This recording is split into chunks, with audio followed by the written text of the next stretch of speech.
Let's walk through this and just give me the kind of the quick version. You mentioned you serve brokers, carriers, and shippers. So let's start with brokers. What do you do for brokers? Let's say I'm a freight broker and I'm listening to this podcast. What can you do to help me improve my business? I'd say the most common use case for brokers is helping them buy a truck. So they've got to load, they got to move. A lot of brokerages are split shops, which means they have carrier sales and shipper sales. And so the load may have already been sold to the shipper, or you might be a smaller broker and you just made the sale to your customer, the shipper, and now you've got to buy a truck. Some of them may be looking at our rates when they're making the actual quote to the shipper, if they're doing everything in one seat.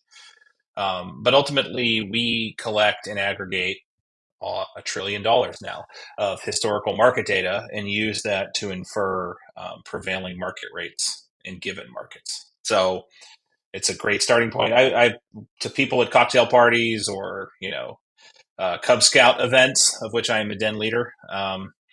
I'll describe it as the Kelley Blue Book or the True Car pricing guidance that you would get when buying a used car or a new car, I guess now. But it's those holistic benchmarks aggregated from all the dealerships buying and selling.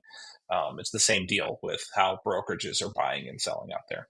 Yep. So if I'm a carrier, how does that help me with my business? So what we know, it's the hardest part of our job. I tell it to every candidate that comes on board is that we serve a huge portion of the Fortune 500 and we serve 1.5 million truckers doing business on this little thing every day. So the most common way that carriers consume our analytical data is in the DAT One mobile app. So they see a load, depending on their subscription package, they'll see the market rate sitting there right underneath the origin, destination, equipment type, and then any kind of special requirements. So it might say Atlanta to Chicago, one pick, one drop, 45,000 pounds of freight of all kinds.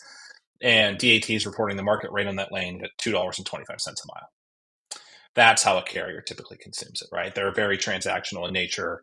They're rolling down the road, trying to sell their capacity for as much as possible. If DAT says it's 225, can they say, I want 226? Yeah, so just like anything else, right? Like my father took pride in getting his car below Kelley Blue Book, right? He would not walk out of that dealership unless he bought that car, even off family friends who were car salesmen, unless it was under Kelley Blue Book. So I think for most folks that are operating purely in the transactional market, it's a starting point. Let's say it's a hazmat load. It's almost certainly going to go for way above 225 a mile. Let's say it's a light load with a 3-day lead time. It's probably going to go underneath. All of these estimates are distributions, so they're a bell curve. And that's probably the second hardest part of my job is explaining that to the broker and carrier base that it's not a point. There is no market price for transportation, like a single point. It's such a disintermediated, such a distributed and fragmented industry that it's really the culmination of millions of negotiations that happen throughout the course of a day, a week, a month, a year. Yep.